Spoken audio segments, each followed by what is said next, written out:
Շնորհակալություն։ Ես շատ ուրախ եմ, որ այս քննարկումը լինում է մանավանդ իրավաբանների և իրավագետների մասնակցությամբ։ Ես իմ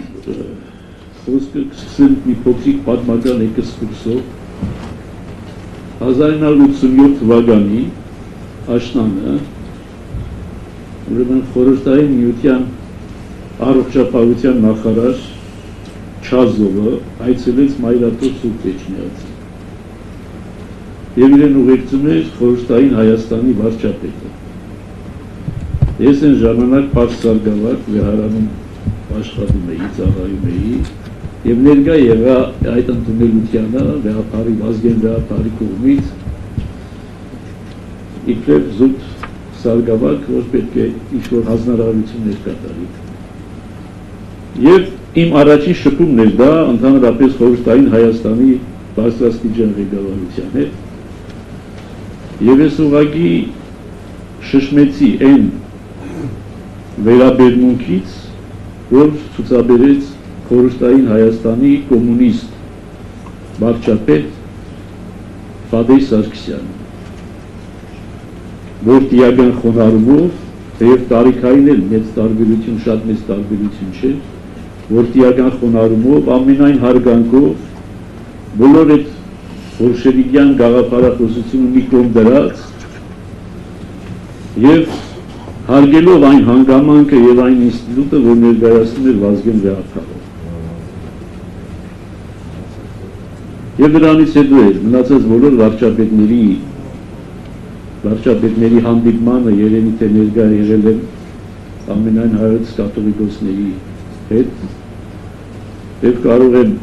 վստահաբար ասել, որ բոլորի մոտ եղել է այդ պատկառանքի և խոնարհության զգացումը։ Ինչը որ անպայմանորեն պետք չէ մեկնաբանել անձնական գետնի վրա, այլ որ պետականության հասկացողությունը և պետական ինստիտուտի մոտեցումը կրոնական ինստիտուտի նկատմամբ այդ բոլոր մարդկանց մոտ խորապես նստած էր և խորապես կայացած էր։ Եվ Խորհրդային Հայաստանում նույնիսկ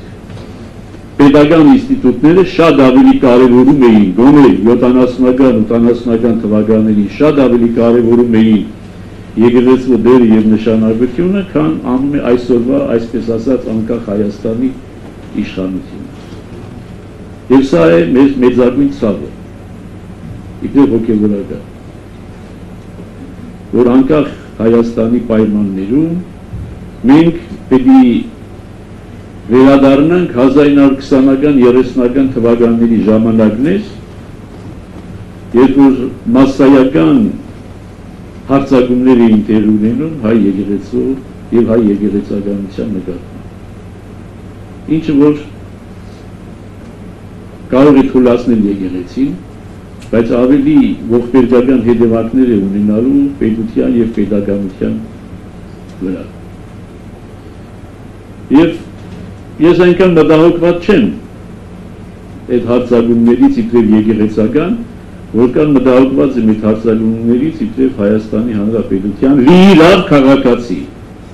Եվ ես լիիրավը միշտ շեշտում եմ, որևիցե մեկը իրավունք չունի հոգևորականին, որը միայն Հայաստանի Հանրապետության քաղաքացիություն ունի և ուներ հնարավորություն ուրիշ քաղաքացիություններ ունենալու և չի ունեցել,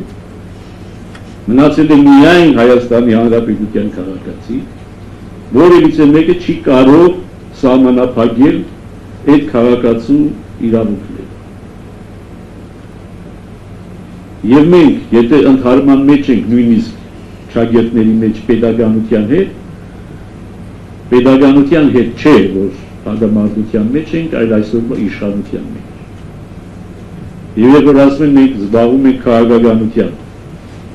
այսինքն մի իշխանություն, որ կարող է հազարամյա, երկհազարամյա Արցախի թեմը լիկվիդացնել, և մենք պիտի ծափահարենք և ասենք, հա, դա մեզ չի վերաբերում, սա քաղաքական հարց է, և որ մի իշխանություն հարյուրներով, հազարներով եկեղեցիներ և վանքեր հանձնում է թշնամուն և այդ տարածքը հայտարարում պատմական Ադրբեջան ուրեմն մեզ ընդվզումը քաղաքականության մեջ ընդգրկվել է, ուրեմն մենք իբրև Հայաստանի Հանրապետության լիիրավ քաղաքացիներ ցանկացած իրավունքից կարող ենք օգտվել, որով օգտվում է որևիցե մի քաղաքացի։ Հետևաբար վերադառնալով իմ ասածին, իմ մտահոգությունը այն չի, որ եկեղեցականության վրա հարձակվում է, շատ են հարձակվել, սրանք է կհարձակվեն, կասեն կգնան։ Իմ մտահոգությունը առավել, եւ այս մասին եմ ուզում շեշտել, իմ մտահոգությունը առավել պետական ինստիտուտների բացարձակ եւ ամբողջական եւ ասված մի առաստրել, որ անվերադարձ լինի, կոլապսն է։ Այսինքն վարչապետի պաշտոնը զբաղեցնող անձը մտել է մի տարածք, որ իրենը չի, եւ ինքը ոչ մի իրավունք չունի, ոչ որպես քաղաքացի, ոչ որպես վարչապետ մտնելու, բայց մտել է, եւ պետական ինստիտուտները իրեն չեն ասում, թե այս բանը մի արա։ Այսինքն չկա ազգային անվտանգության ծառայություն, որ ասի գիտես ինչ, ազգային անվտանգության սպառնալիք է եկեղեցին փոխել քայքայել ներսից։ Չկա ազգային անվտանգություն փաստացի, որ չի սովորեցնում այսօրվա իշխանությանը, թե ինչպես պետք է մոդենալ եկեղեցին։ Չկան ուժային կառույցներ, որոնք ասեն, որ արտարադատության նախարարություն, որոնք ասեն, որ գիտես ինչ, դու օրենք ես խախտում, սահմանադրությունն ես խախտում, իրավական նորմերն ես խախտում, մտնում ես մի տարած, որտեղ իրավունք չունես մտնելու։ Ոչ միայն պետություն եկեղեցի հարաբերությունների կոնտեքստում, այլ նաև մարդու անձնական կյանքի հետ կապված։ Ոչ մեկը եւ ոչ մի անձնավորություն Հայաստանի Հանրապետության մեջ մարդկանց անձնական կյանքից այնքան գաղտնիքների եւ գիտելիքների չի տիրապետում, որքան որևիցե մի հոգեվորական։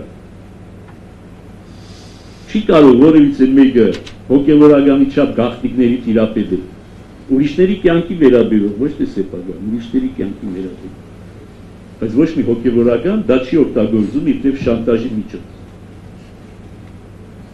Երբեք չի սպառնում որևիցե մեկին հրաբարակելու համար որևիցե մի գաղտնիք, որը նույնիսկ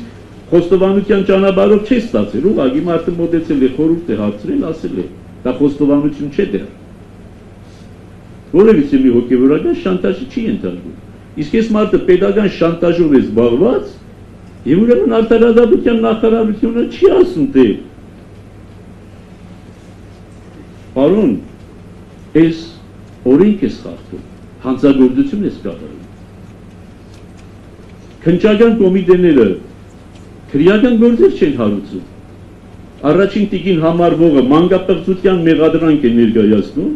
անորոշ, անդեմ, հայ եկեղեցու հոգեվորականների նկատմամբ եւ քրեական գործ չի հարուցված, եւ քրեական գործ չի հարուցվում։ Առողջապահության նախարարությունը չի տեսնում, որ առաջին անձը, որը զբաղեցնում է դատորը, հոգեգան լուրջ խնդիրներ ունի։ Այսինքն ոչ մի ինստիտուտ չի աշխատում այս երկրում, ոչ մի կառավարական, ոչ մի պետական ինստիտուտ չի աշխատում։ Հետևաբար իմ մտահոգությունը, սա ասեմ եւ վերջացնեմ, երևի ժամանակը այո լրանում։ Պետական ինստիտուտների լիակատար կոլապսն։ Որովհետև եթե պետական ինստիտուտները աշխատում են, վարչապետը չի կարող իրեն պահել այսպես։ Ոչ էլ առաջին տիկին կոչվածը, որ առաջին տիկին չի կարող իրեն պահել այսպես անպատասխանատու։ Որովհետև պետական մարմինները պետք է զսպեն։ Դրա համար գոյություն ունի, որպեսզի զսպեն։ Եվ հետևաբար ես ավարտելով ասեմ, որ շատ ուրախ եմ, որ այստեղ իրավաբաններ, հաստաբաններ, իրավագետներ են հավաքված, ովքեր պետք է այս ձայնը բարձրացնեն, որ ոնց կարող է պետական ինստիտուտները, որոնք կոչված են այդ հարցերով զբաղվելու, այդ հարցերով չեն զբաղվում եւ լիակատար թողել են բախտի քմաճուկին, թե տեսնենք, թե ամեն առավոտ ինչ-որ մի հոգեգան լուրջ խնդիրներ ունեցող անձ ինչ կգրի եւ ամբողջ ազգը կզբաղվի այդ գերազանցությամբ։